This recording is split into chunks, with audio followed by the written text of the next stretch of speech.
Hello everyone. This time I'm going to make a tutorial on animating text with expressions. Simply copy and paste the expressions. I'll provide them in the description. First, create a new composition, add text,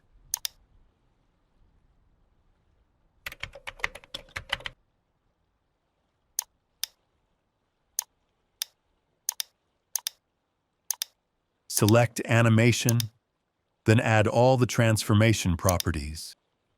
Then select Add, select Selector, and choose Expression. Simply click the Amount arrow. If it's not there, press the stopwatch Amount plus Alt.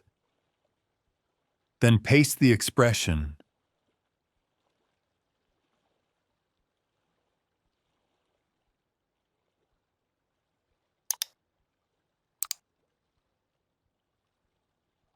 Now arrange it to your liking, like I did.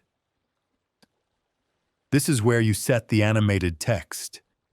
You can customize it however you like.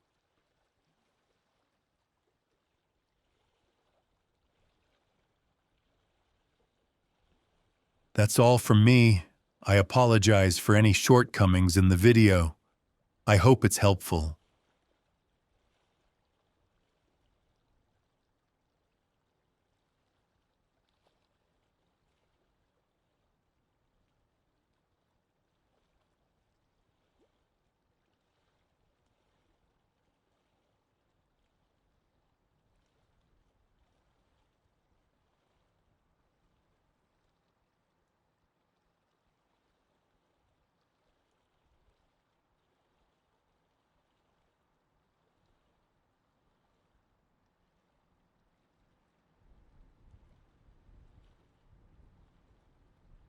Thank you for watching.